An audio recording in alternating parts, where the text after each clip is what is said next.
उपमुख्यमंत्री सुनेत्रा पवारांच्या उपस्थितीत देवगिरी निवासस्थानी राष्ट्रवादी काँग्रेसची बैठक संपन्न झाली आणि आमदारांच्या या बैठकीत सुनेत्रा पवारांनी अर्थ खात्यावरून खंत व्यक्त केली अशी माहिती ही सूत्रांनी दिली आहे।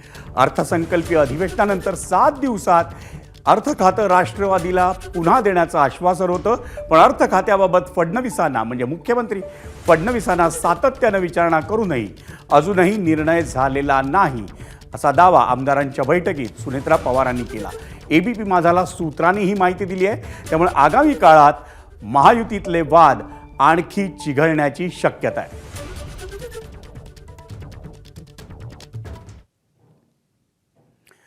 मंडळी, गेल्या अनेक दिवसांपासून राष्ट्रवादी काँग्रेस पक्षाच्या अंतर्गत वादाच्या जोरदार चर्चा होत्या आणि सुनेत्रा पवारांच्या उपस्थितीत पार पडलेल्या बैठकीत काही नेत्यांनी वादांच्या विषयावर भाष्य केल्यानं ही बैठक चांगलीच वादळी ठरली।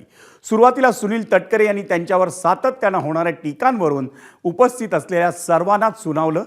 माझ्यावर आणि पटेलांवर सातत्याने टीका होत असताना कुणीही आमच्या बाजूने उभं राहत नाही अशी खंत त्यांनी बोलून दाखवली। तसंच प्रफुल्ल पटेल आणि तटकरे यांनीच टीकेचं धनी का व्हायचं, वरिष्ठ नेतृत्व याबाबत काही भूमिका घेणार आहे की नाही असा सवालही त्यांनी विचारला।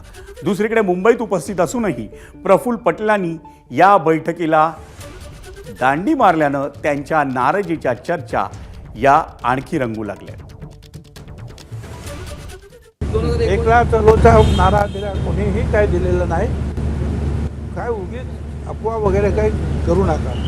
आम्ही एवढं सांगितलं की 10 तारखेला जूनच्या आपण सगळे एक आहोत, कुठे आपण फुटलेलो नाही आणि आमची शक्ती तशीच आहे। दाखवण्याची एक संधी या कार्यक्रमाच्या माध्यमातून आपल्याला मिळेल। एबीपी माझा, उघडा डोळे बघा नीट।